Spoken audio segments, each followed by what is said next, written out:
এরকম শান্তিভাবে ভোট দেয় নাই। 3টা মেশিনে 6টা চাপ দিছি, ভোট হয়ে গেছে। এবছর আমি ইভিএম পদ্ধতিতে ভোট দিছি, এটা একটু সহজ লাগছে। সারা দেশের 139টি উপজেলা পরিষদ নির্বাচনে চলছে ভোটযুদ্ধ। উৎসবমুখর পরিবেশে ভোট দিতে কেন্দ্রে কেন্দ্রে ভিড় ভোটারদের। ভোটের দিন সকালে রাঙ্গামাটি, নোয়াখালী, জয়পুরহাট সহ বেশ কয়েকটি জেলায় ঝুম বৃষ্টি হয়। এরপরও থেমে নেই ভোটাধিকার প্রয়োগ। মেঘলা আকাশ উপেক্ষা করে ছাতা মাথায় স্বতঃস্ফূর্তভাবে ভোট দিতে কেন্দ্রে ভোটাররা। নারী, পুরুষ, তরুণ, বৃদ্ধ সবাই দাঁড়ান ভোটের লাইনে। দীর্ঘ লাইনে দাঁড়িয়ে ভোট কেন্দ্রে নিজের মত প্রকাশ করেন তারা।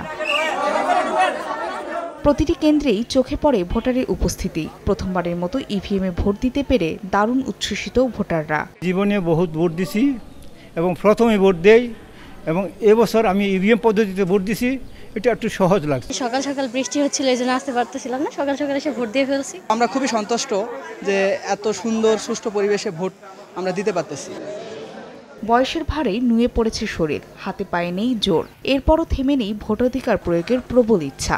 বয়সের কাছে হার মানলেও প্রজন্মের কথা চিন্তা করে যোগ্য প্রার্থীকে এলাকার উন্নয়নে নির্বাচিত করার অঙ্গীকারে দৃঢ় প্রত্যয়। নিজের ভোটাধিকার নিয়ে কেন্দ্রে হাজির শারীরিকভাবে অক্ষম হওয়া ভোটাররাও। হ্যাঁ, ভোট দিয়েছি, কোনো সমস্যা কোনো সমস্যা নাই।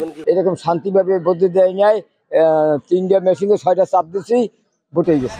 এলো বেক্সিমকো বন্ড, 15% মুনাফায় সর্বোচ্চ হারে সবার উপরে।